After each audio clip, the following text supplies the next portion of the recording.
But other than you being an amazing bear killer and the CEO of the Good News Rescue Mission, can you tell us just who you are, a little bit of your history, and then how you got into the work that you do in homeless services? Yeah, and it's such an honor to be here with you guys. Let's see, does this need to go up at all? No, you're fine. Oh, we're good? We can hear that online. You're fine. I don't know how Robert has so much energy. I don't know how Ken has so much energy, and I don't know how Rowan has so much energy. I'm assuming all of you have that much energy, but I'm going to have some coffee to get me going. Holy smokes. So, yeah, it is such an honor to be here with you guys. I lead a smaller rescue mission. You guys have absolutely the largest rescue mission in the nation. I've been in my role now as CEO for 14 years. I did not go through business school at all. When I walked in this role, I had no clue what I was doing. Had never even been to a board meeting in my entire life. Why they hired me, I don't know. They're crazy. What's pretty amazing though is I actually come from, anybody here from Oakland, California? Come on, somebody. At LA Rescue Mission, they're like, all these hands went up. So I'm from East Oakland, California. But I see the Raiders hat next to the Dodgers. That's interesting. I grew up in East Oakland, California. I grew up at a time when gang culture was at its peak. When you look at me today, you would never believe the story of where I came from because you don't see anything on my presence that looks like what I used to live like. And that's cool. When you hear my story, which I won't get into today, but when you hear my story, you would say it would be impossible for this guy to be the CEO of a rescue mission. Especially because I don't have the education, I don't have the background, and I've got a criminal record that people will be like, oh, that's interesting. And it wasn't white-collar crimes. And to clarify. As I've grown into this role, it has been trial by fire. I did not go through school to teach me how to do this.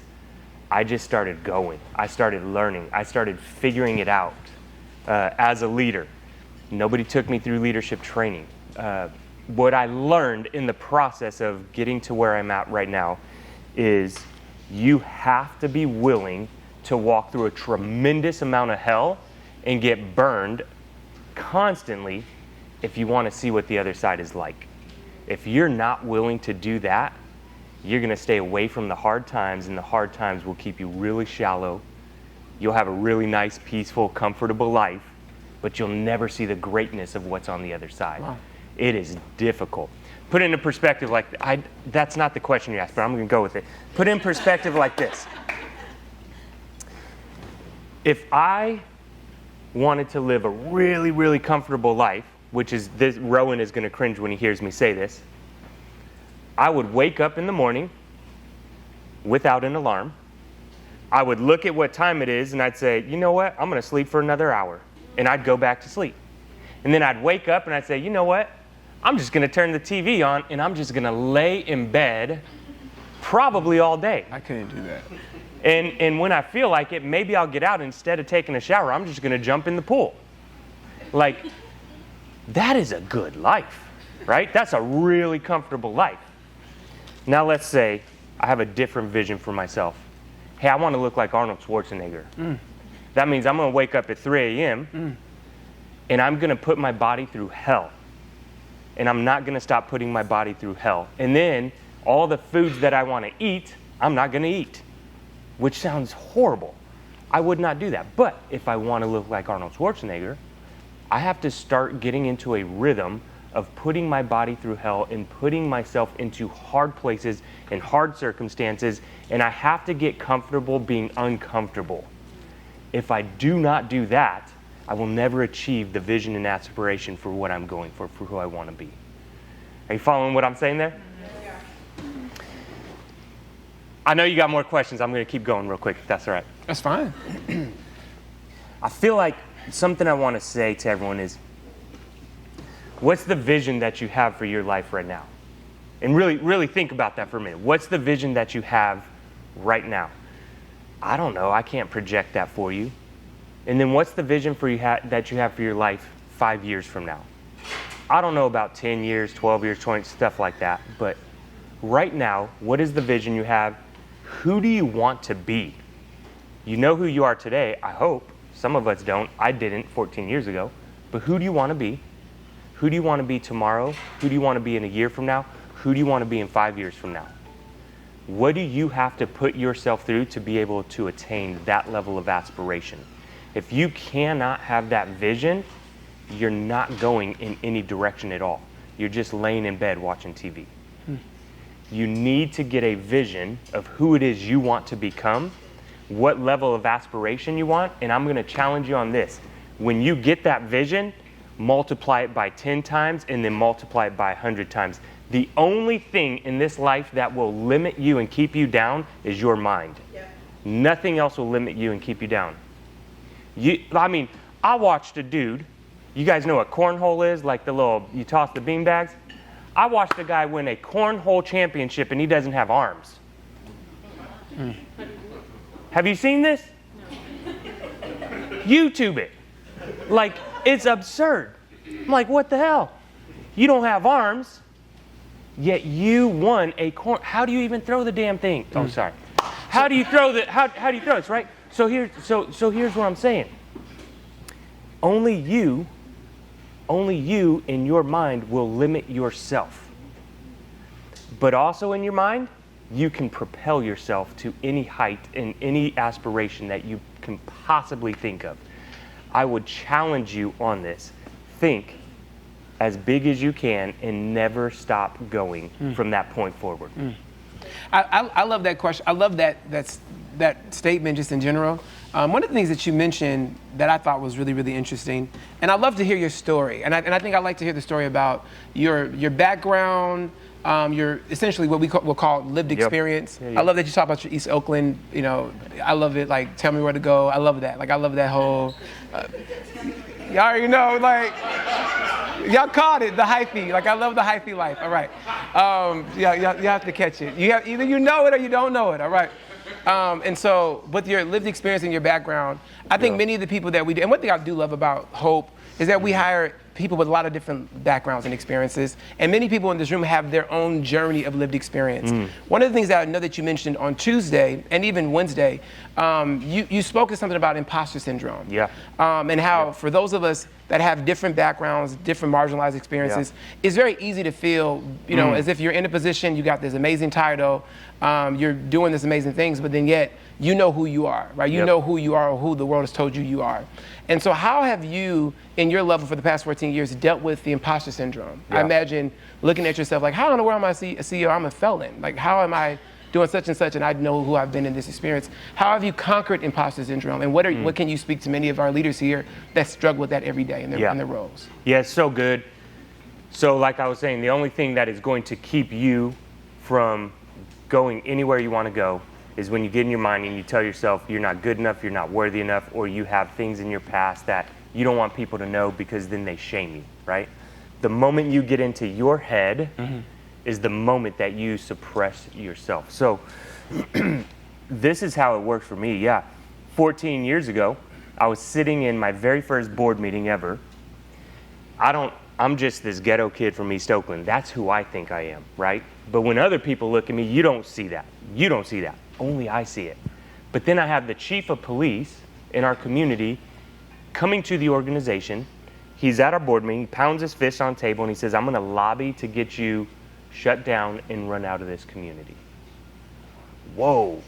Now, how do I go about battling this? That's huge, right? The first thing that goes to my mind is, well, I'm not strong enough to be able to come up against that. And I begin to doubt myself, right? This imposter syndrome starts to come in. Hey, I can't go preach in front of churches. Who am I? My life's not better than their life, right? I shouldn't be a CEO. How could I possibly be a CEO?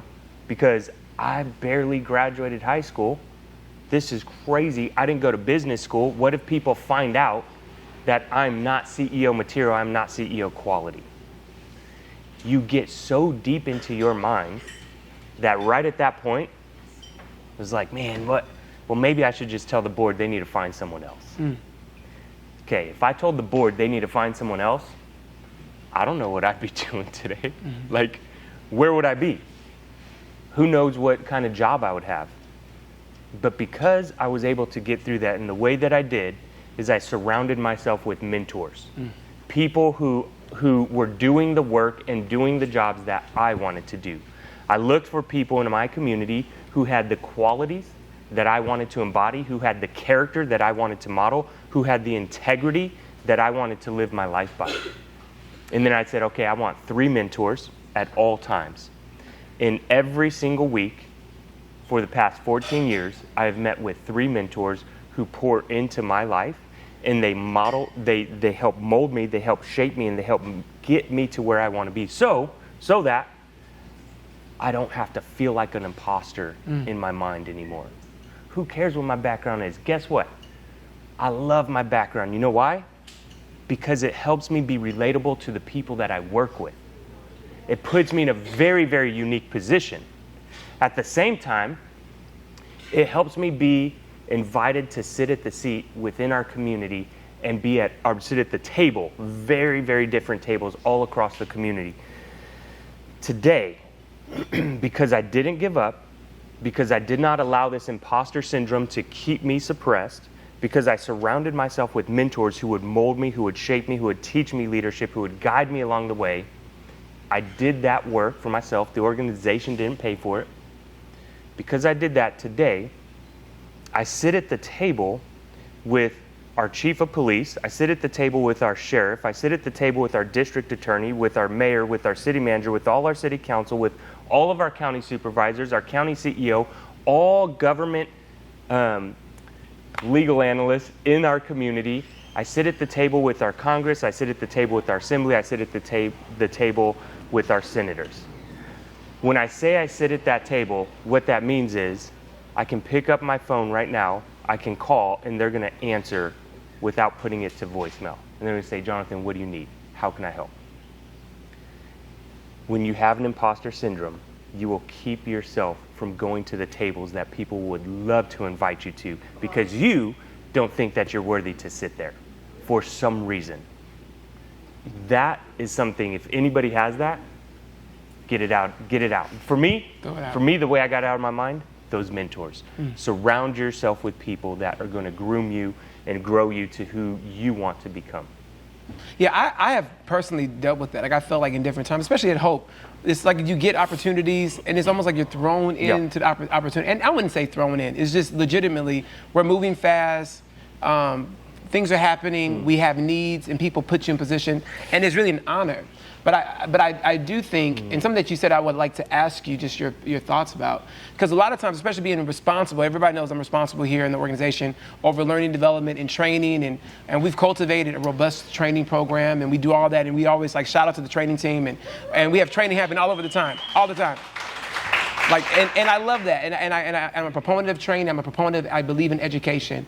But something that you said was really interesting. You mentioned that the development, the mentorship, the dealing with your own training, that you invested in that in yourself. Yeah. So would you say or speak to that the responsibility for leadership development or personal cultivation, would you say that is an individual responsibility versus an organizational responsibility? It's both. It's both. You know, it really is both. For our leaders, I want my leaders to be at the top of their game. They need to excel. I want our organization to be able to compete with anybody out there.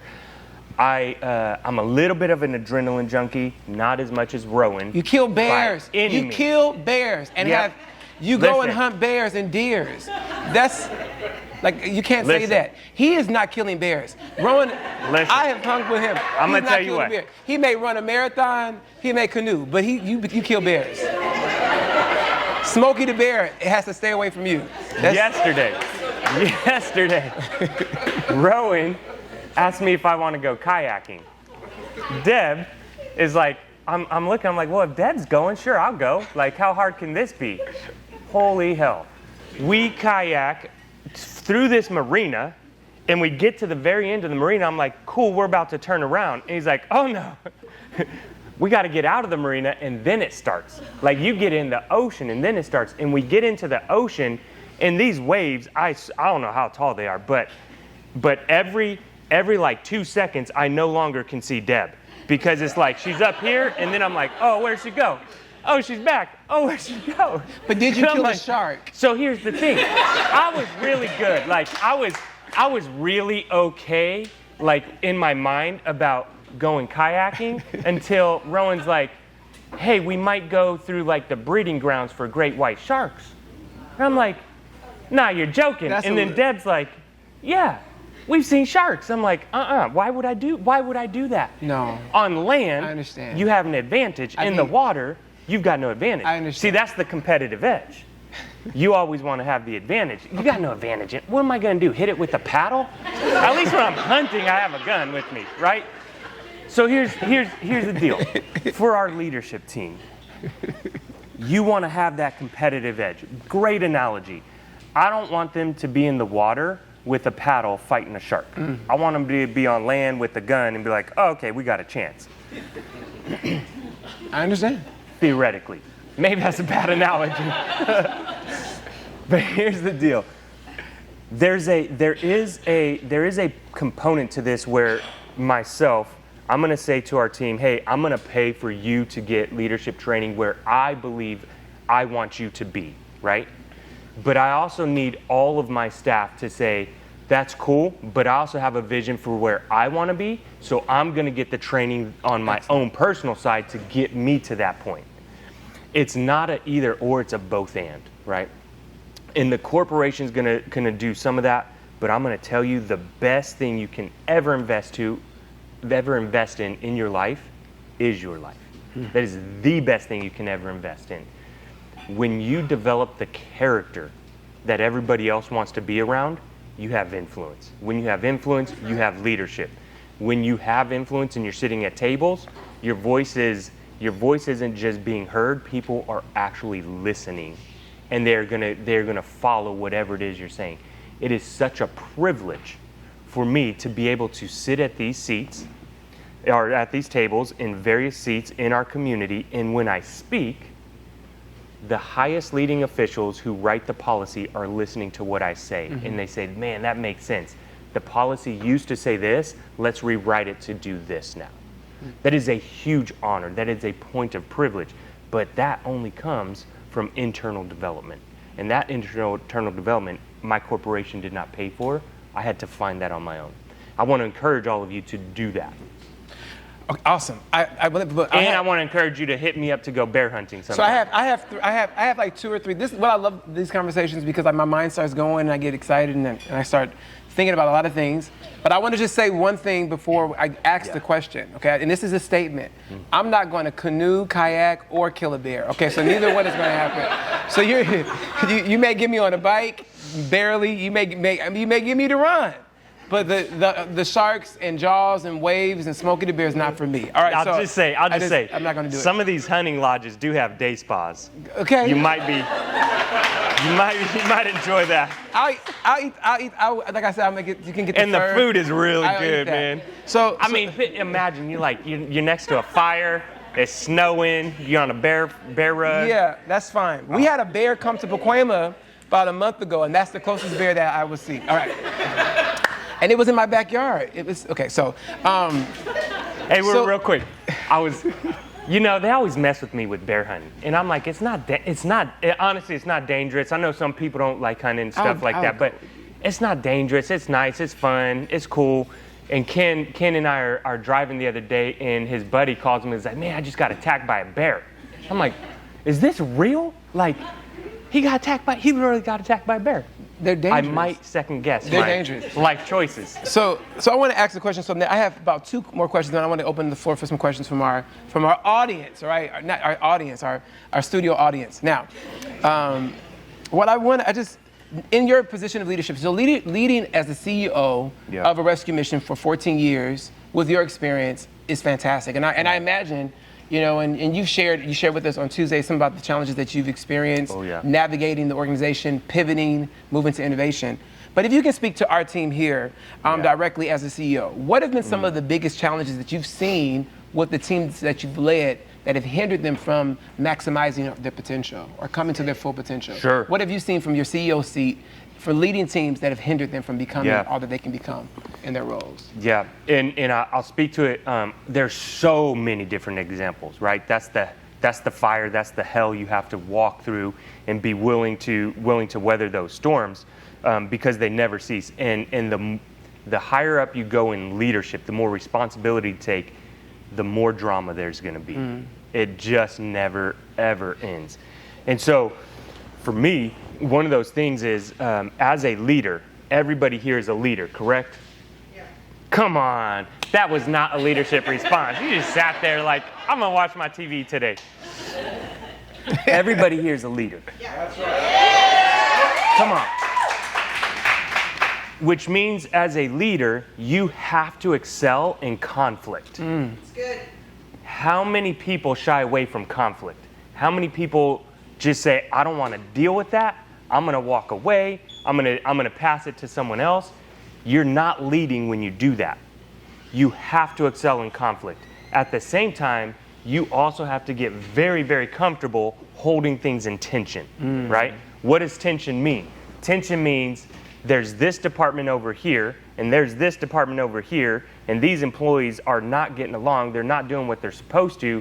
As a leader, I need to go in and I need to be able to hold that tension right there, and I need to be able to confront that. That's conflict, and I got to start to speak life into this and help find resolution. That's my job as a leader. Here's the thing. All of your staff, all of your employees, they can absolutely crumble the organization and the department. At some point, you feel like you are a counselor. You feel like you are a therapist. You feel like you just have to listen to drama and put out fires all day long, right? That's correct. You have to. You know how you make that easier? You start to do the work of investing into your own life. You start to do the work of getting those mentors around you to help you excel.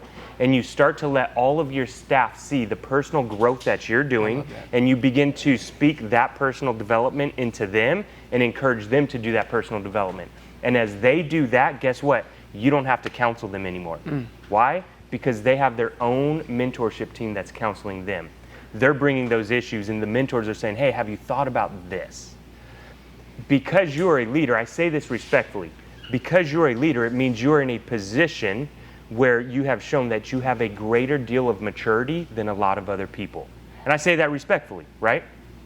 We grow in maturity. Your staff that you have, you are trying to help them mature in so many areas. The better you do that, the easier your job becomes. So one of the most difficult things for me, and I'll take personal responsibility, one of the most difficult things for me is when I, as the CEO, do not clearly cast my vision for the organization. That's good. If I don't clearly cast my vision, then the staff are a little bit unaware or uneasy of where we're going or what we're doing. And here's the problem. I can't talk to every staff member. So they begin to talk to themselves. And as they talk to themselves, all these little rumors start to go around. And as these rumors start to go around, people get disjointed. People get marginalized. People start to fight with each other. And when it gets back to me, I'm like, how did that happen? Oh, because I, as the leader, didn't do a good enough job of effectively communicating to everyone, and everybody took their own narrative and they made a narrative for themselves. Fortunately, my management team is really good at being able to do that work with their staff, so we don't have as much of that anymore. And also, fortunately, this entire room is probably more than all of my staff. I got a small staff compared to what you guys have. It's nuts. You have like 1,000 employees. Like 900, right? How do you, what I'm saying right here is, I couldn't imagine having to do the work that I'm talking about with 1,000 employees. That's absolutely insane. I don't think most organizations in the entire world have 1,000 employees. Right? That you are in the 1%. That's incredible. Oh, let me say something else too. Rowan touched on this. Sorry, I just started jumping. Go. Had a vision of a spa in my mind. Rowan touched on this, but man, from an outside perspective, I really, really, really want you to take this to heart as best as you can. Every one of you is a leader, all right? You got that. We know that. But do you know the impact of your leadership right now? Okay, let me tell you the impact from my perspective. On the personal side, and then what I see. 3 years ago, our organization had an emergency shelter and a recovery program, and we had that for about 65 years. We were completely privately funded at about a budget of about $3.5 million. In my soul, I knew I needed to come listen to Ken and Rowan talk at a conference about what they've been doing, which, let me say this, in the rescue mission world where I'm from, these guys are like signing their soul with the devil, basically. That's the mentality, and it's not an exaggeration. Like, you guys are nuts from my side of that world. Here's what's amazing. I listen to what everybody here is doing. Ken, Rowan, and Robert, which I thought, I'm like, this guy he is a phenomenal speaker. That's the first thing I thought when I got up. You're very energetic, kind of Oprah Winfrey style.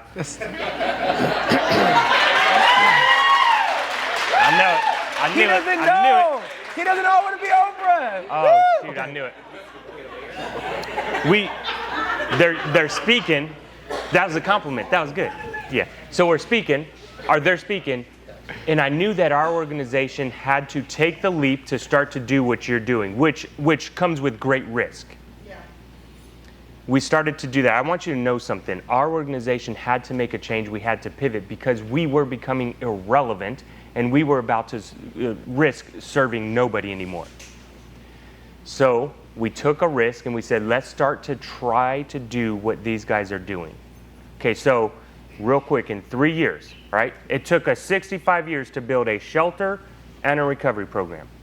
In the past 3 years, we've now built out our first entire micro-shelter community that is absolutely stunning and absolutely gorgeous. Nobody in the country has something that looks like this. Aesthetically. It is beautiful, right? We then partnered with our city to build the first community day center in our small little city that hosts every social service agency in one location so people can come from an encampment, go there, and they never have to leave. Every resource is right there. We are now building a medically assisted treatment facility so we can get people detoxed off of heroin, detoxed off of fentanyl, and then transition them into long-term recovery programs. And then we scaled out our recovery programs. Here's your next impact. Do you know that the city of LA is the hotspot for homelessness throughout the entire world? When we look at systematic homelessness, this is the hotspot. Do you know that right now, all politics are looking at California and all politics are looking at the heart of LA?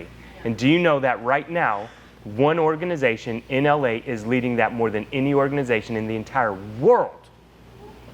That is this organization. You are leaders. You are leaders, but you're not leaders of just your department and your staff. You are leaders with a global influence right now, and I don't know if you actually know the magnitude of that. What you do right now is shaping a global influence. That is phenomenal to me. I want to say thank you. Like, thank you for just bringing that to us and that context to us. Because so many times we can just be doing what we do, and we can be in our areas of service. You can have your department, but to recognize that we're a part of something that's greater than ourselves is really amazing.